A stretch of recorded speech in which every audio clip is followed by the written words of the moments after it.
Hey there, everyone. It's Nia. Welcome to another episode of Fresh here at Audace Entertainment. Weekly, we talk about TV series that are streaming on several platforms, whether it's Peacock TV or HBO Max or Netflix or Paramount Plus, and we talk about the reason why they're really great, or we talk about why they're not so great. And this week, we're talking about a show on Peacock TV called We Are Lady Parts, which I'm really excited to talk about, being a Black Muslim woman myself. I guess I should start off by introducing myself to all of my new followers. If you're new to the episode, my name is Nia Malika Dixon. I'm an independent writer, director, producer from Baltimore living in Los Angeles, and I'm a Black Muslim woman. And I'm a storyteller who loves being a part of the audience. And Fresh is it's a weekly series that I started just so I can give insight to why so many particular shows do so well, why they're so entertaining. And I think we've maybe talked about one or two that weren't. I'm not sure, but I don't really like to dwell on those because for the most part, all of the shows that are on any streaming platform really set the bar high. And we've discussed drama, we've discussed action, sci-fi, comedy, and just it runs the gamut. And I do want to say that being a Black Muslim woman myself, I've been on the hunt for stories that really speak to me and the kinds of stories that I'd like to see. And as an audience member, I've been looking for stories that have me in them. We're almost there. We Are Lady Parts is British. So there's a bit of a cultural divide, but there are some Black Muslims in this show, Black Muslim women in this show. So let's just jump right into it. If you're familiar with We Are Lady Parts, and you're in the Muslim community, you know that it's a little bit of controversy surrounding the series because, for the most part, it's women in the show being whomever they really want to be. And being a part of the Muslim community, that's often not met with a positive response. Especially if you, as a Muslim woman, want to be a punk rocker and play guitar in a punk band with lyrics that include profanity and talk about things like sex. So, or Voldemort. So that being said, We Are Lady Parts has all of that in it. And one of the reasons why it is such a good series is because not only is there representation of many different personalities and many different interpretations of what it means to be a Muslim woman, there are also many references to different cultural interpretations to our social participation. And that runs the gamut from being a stay-at-home mom, or being a college student, or being a butcher. One of the characters is an actual butcher. Actually, she's my favorite character. We'll talk about that in a minute. And then even one of the characters, she wears niqab. And I really love that because we never get to see her face, which is really dope. That's one of the cool story devices that the show does employ, which is not showing her face, even when she's not wearing her niqab, which I thought was pretty cool. I've seen all of the episodes in the series. Hey, welcome to the broadcast. And I do recommend you watch them all. They're really entertaining. And if you like a good comedy, and you'll like this one. So let's just jump right in. The main character is Amina. She's an only child, and she's the daughter of immigrants in a British town. And I believe that her parents are Pakistani immigrants, and I don't want to be assumptive, but I'm just going to go ahead and say Desi. Culturally, I think that encompasses a lot of different countries, so I won't get into too much trouble if I made a mistake. But there are several other characters, including Besma, who I believe, is the daughter of African immigrants, and Saira, and there's Aisha, Mumtaz, and Noor, who is Amina's best friend. So you've got several different characters who are Muslim women, but the main characters belong to the punk band We Are Lady Parts. And the pilot episode gives us the introduction to how Amina becomes one of the key members of this punk band. And one of the things that I love about this show is that it balances comedy and drama in such a cool way. So not only do we get a lot of funny moments, but we also get some very heartfelt moments too. And I believe that that's a really good balance. And when we meet Amina, the first thing I want to say about her is that she's so adorable. Like, she's one of those characters that I just want to do like this for.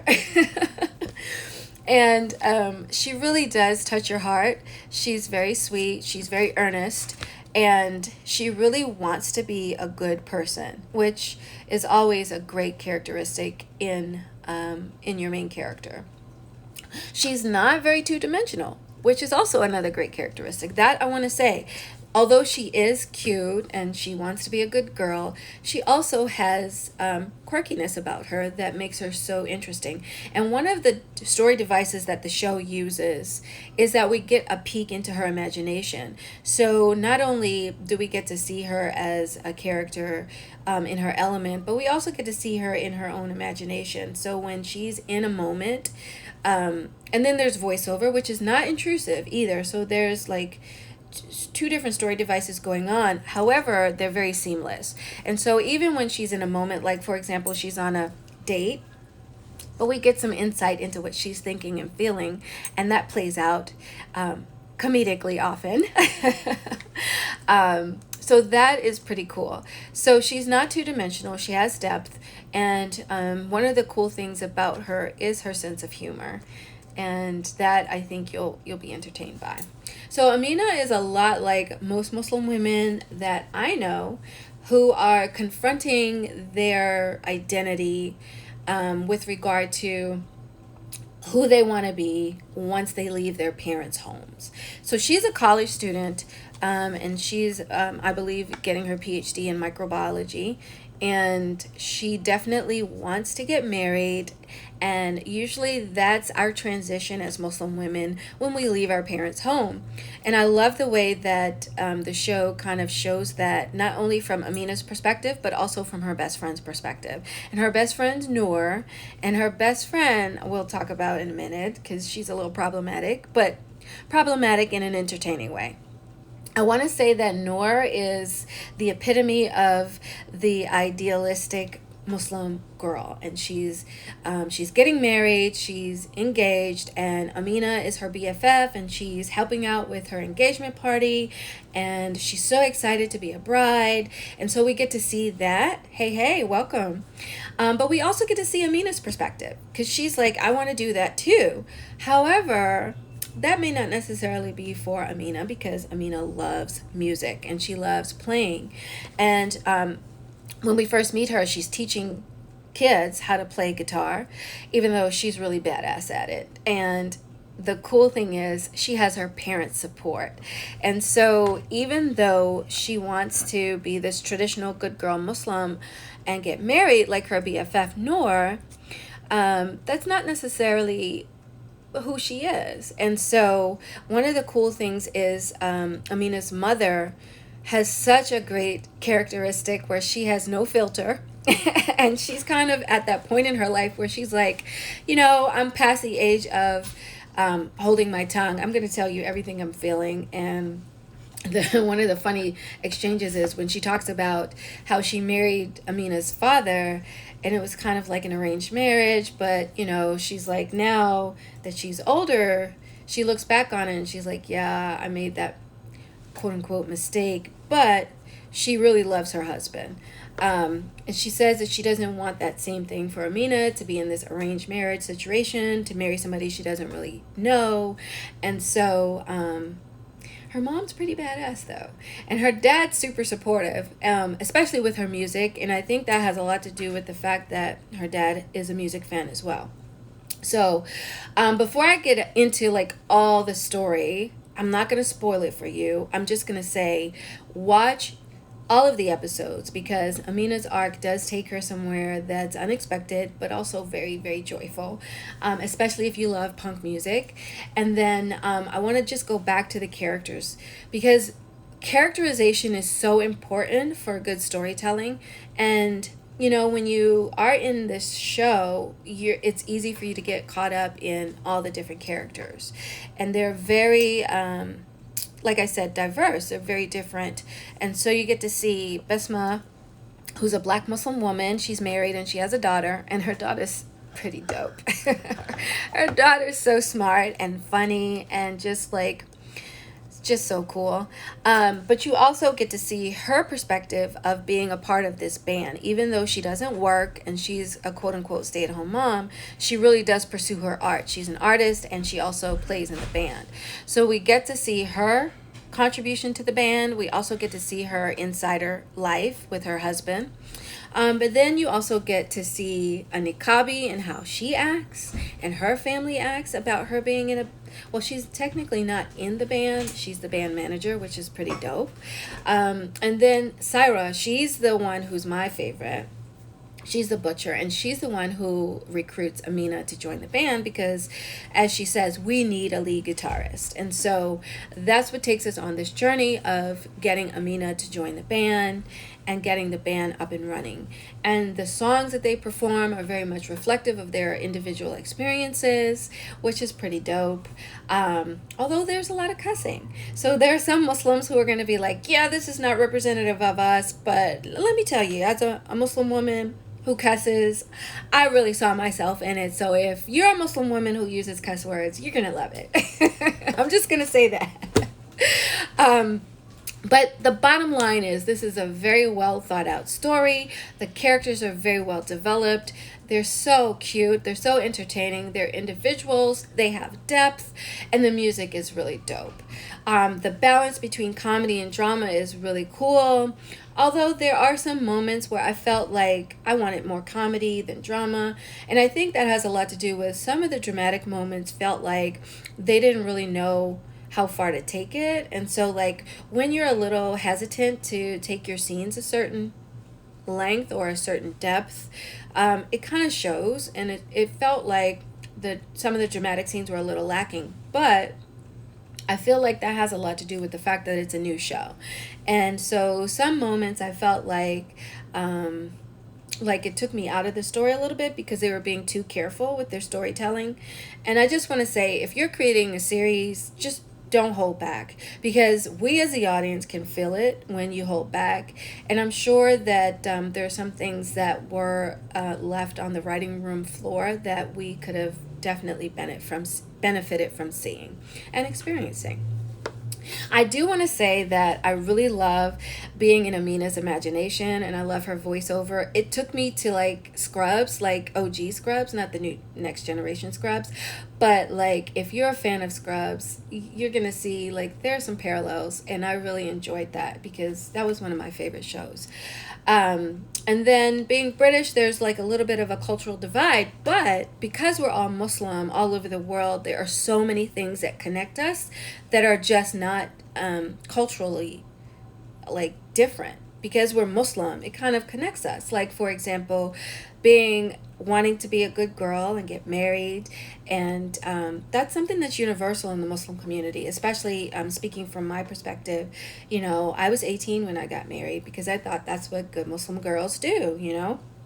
But as we see when we watch Amina's journey, she learns a lot about herself that kind of takes her on a different path. And so that's something that I really love. Just the exploration of her identity in so many different arenas. She goes on a date, and then her her date turns into her friend. So it's like, you're going to love it. You're going to love the show. It's such a great story. And I just can't wait for season 2. Like, it's a dope show. You're going to love it. So that being said, I would love to hear what some of you all in the audience, as Muslims, especially as Muslim women, what you think. Now, there were several tweets that I saw. I don't know if you've seen any tweets. There were some like controversial comments that were made about the show that I think were good discussion, because on both sides, there's like one side is saying that it's not very representative of being Muslim because there's cussing and, you know, some of the topics of sex and whatnot.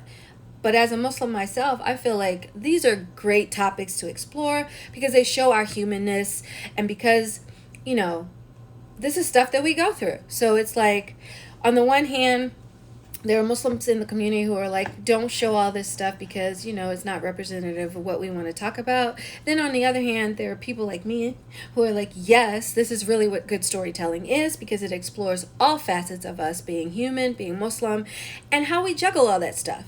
Okay? So if you have any comments, please do DM us. Let us know what you think. And I'm looking forward to hearing what you have to say. That being said, next week we're going to talk about another show. I know, it's going to be so dope.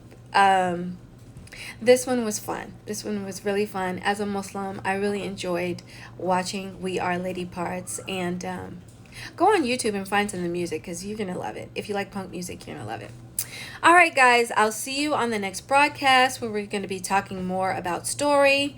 And yes, I'm looking forward to it. I'll tell you what our next show is. If you follow us here at Audace Entertainment, you'll see more. And if you haven't seen all the previous episodes, do go back and watch. And yeah, tell us what you think. I'll catch you on the next broadcast. Bye.